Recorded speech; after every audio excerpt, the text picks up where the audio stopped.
Hey everybody, it's Miss Casey. Today I'm making a recipe from the TBA-ISD Recipe of the Week. It is a fried rice, and I'm following the recipe a little bit more loosely than usual just because I don't have some of the ingredients, and I try not to make frequent store trips right now. Here's the recipe. Feel free to pause to copy it or print it out. I'll leave a link below.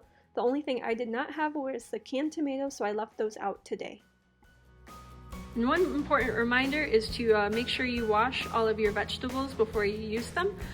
So I have washed all of my vegetables here. So the first thing you want to do when you cook is wash your hands. And you might be thinking to yourself, Miss Casey, your hands got a lot hairier. Well, those aren't my hands at all. Those belong to my stepdad, Steven. He cooks a lot, and he has kindly agreed to show us proper cutting techniques and knife safety. So tell him thank you in the comments below. We're going to take a quick look at how to dice an onion. There are many ways to do it, but regardless of which way you do it, there are some safety things to take into account. First thing we want is stability. So I'm removing some outer skin so I can get a better hold on it and not have it slip away from me. To add to the stability, I'm going to cut off a flat section of the onion at the top, not the root, but at the top, so that when I cut it moving forward, it's stable. For this particular chop, I'm going to cut once down the middle. This also allows me to remove the outer layer easier. One of the most important things to remember when cutting is to not cut yourself.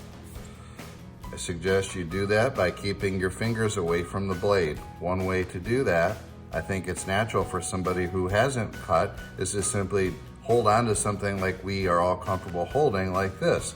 But once we hold and we put our knife blade down, look what's very close to the knife, our fingers.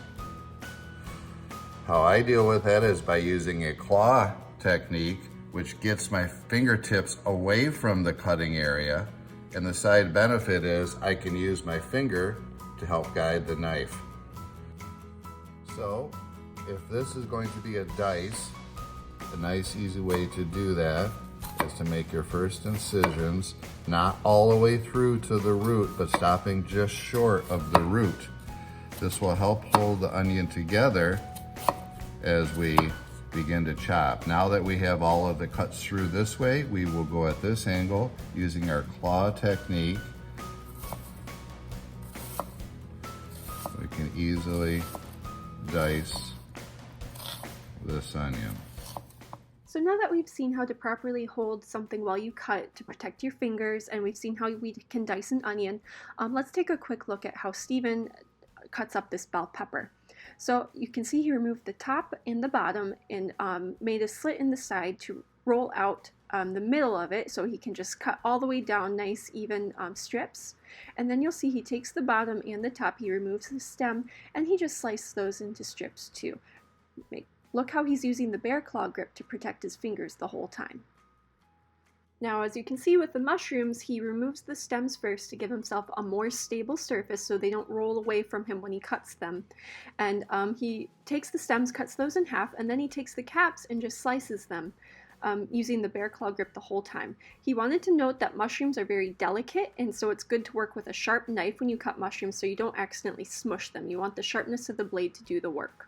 And next up, we need to beat our eggs, so I did that by cracking it into a small bowl, taking a fork, and whisking it until it was all nice and blended.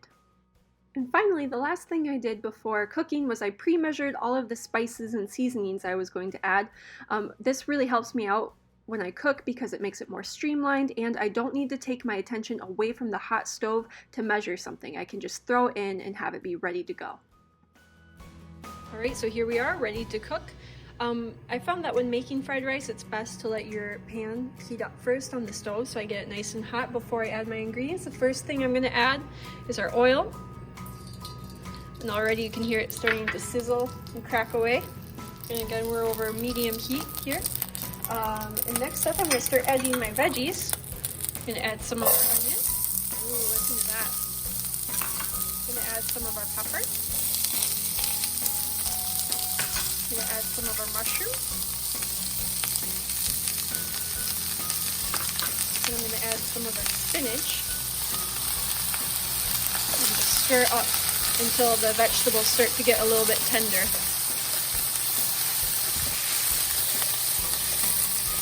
Look at that beautiful blend of colors in there. So I kept stirring away. It's important to make sure nothing sits on the bottom of the pan too long so it doesn't burn. And after a few minutes, the vegetables were tender enough for me to feel comfortable adding our next ingredients. I'm going to start out by adding our rice. I'm not going to add all of it, just some of it. I can always add more later. I'm going to add our soy sauce, our garlic powder, and our onion powder. And remember, I pre-measured everything,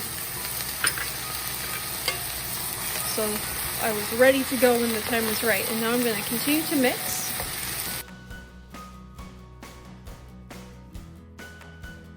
Alright, and it says the last step is to make a hole at the bottom of your pan.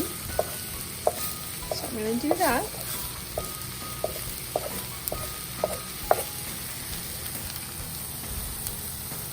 And now it says, pour the egg into the center of the skillet and scramble. Okay. Go slowly with this.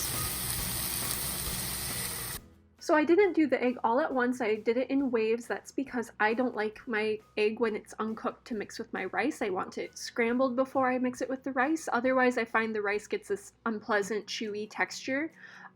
So I made sure I only poured a tiny bit of egg at a time. I scrambled it, I moved it to the side, and then I poured more egg yolk in, scrambled it, and moved it to the side. Alright, that's looking pretty good. So I'm going to start mixing it all together. Ooh, I let it sit a little bit too long on the sides there.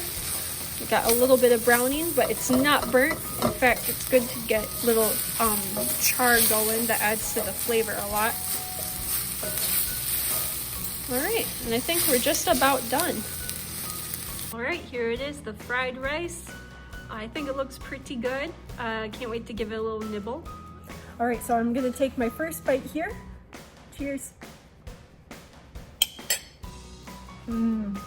It's good. Okay, here we are. We have 3 people in my family liking it, and 2 people, including myself, loving it, although my mom said she drew a heart times 100, so I guess she got 100 votes. Here is that recipe one more time. I would say it's more of an advanced recipe for children who have a little bit more experience with slicing and dicing, especially if you're using fresh vegetables. However, if you have a kid-safe knife, maybe they could practice slicing softer vegetables. Also, you could have knife-free options such as shredding cabbage by hand. You could tear spinach leaves apart by hand if you have a young child who isn't ready to use knives. Other than that, it's a pretty versatile recipe. You can add any sorts of vegetables you would like, canned, fresh, frozen, anything you have on hand. I hope you end up really enjoying this recipe. I know I did. Have a great rest of your day and have fun in the kitchen.